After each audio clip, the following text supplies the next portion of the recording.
नमस्कार दोस्तों, मैं हूं एडवोकेट अक्षित तोमर और आज मैं आपका अपने YouTube चैनल लॉ टूल्स में स्वागत करता हूं।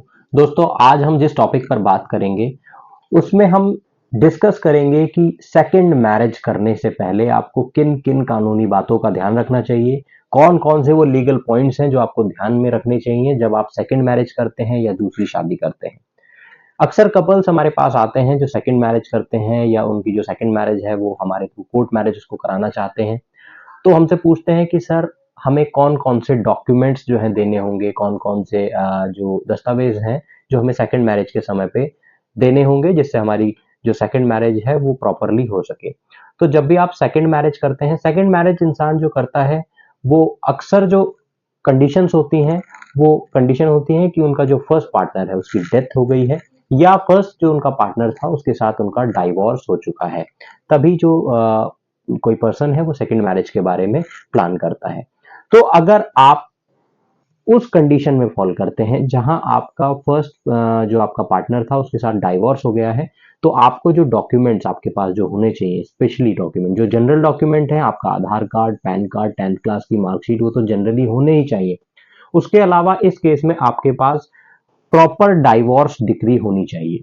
मैंने ये वर्ड क्यों यूज किया प्रॉपर डाइवोर्स डिक्री, क्योंकि अक्सर देखा गया है, बहुत सी जगह देखा गया है कि समाज में बैठ करके एक पेपर पे आपने एक स्टेटमेंट बना करके कि अब हम दोनों साथ नहीं रह सकते और उस पर दो लोगों के साइन करा करके उस तरह का पेपर हमें ला करके दे देते हैं कि सर हम जो है अलग अलग हो गए थे और ये हमारा तलाक हो गया था। या बहुत से लोग ऐसा भी करते हैं कि उनके नोटरी पेपर्स के ऊपर तलाक करा दिए जाते हैं।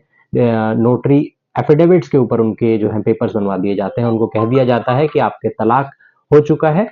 तो ऐसा नहीं है।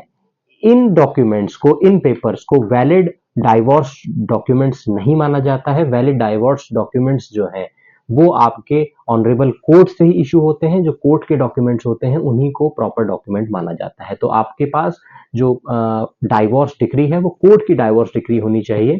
उसके बाद आप अपने सेकंड मैरिज का प्लान कर सकते हैं। यहीं अगर दूसरा केस देखें जिसमें अगर फर्स्ट पार्टनर की डेथ हो गई है, जो आपका पहला पार्टनर था उसकी डेथ हो गई है और अब आप सेकंड मैरिज के बारे में प्लान कर रहे हैं, तो ऐसे कंडीशन में उसका डेथ सर्टिफिकेट आपके पास जरूर होना चाहिए। उसका मृत्यु प्रमाण पत्र आपके पास होना चाहिए।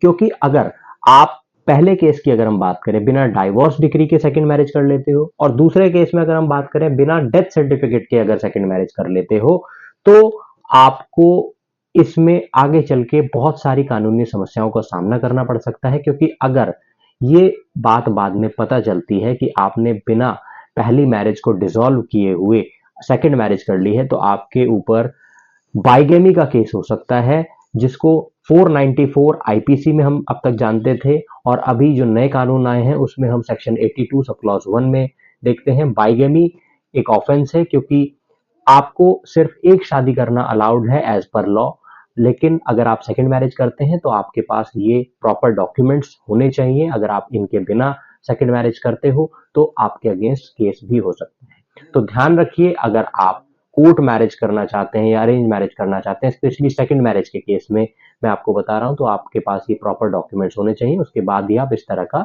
स्टेप लें। अगर आप कोर्ट मैरिज से संबंधित और कोई जानकारी चाहते हैं तो हमारे इस वीडियो को अंत तक देखिए, इसमें कंप्लीट जानकारी आपको मिल जाएगी। इसके अलावा चैनल को लाइक करें, सब्सक्राइब करें और देखते रहें law tools. Thank you friends.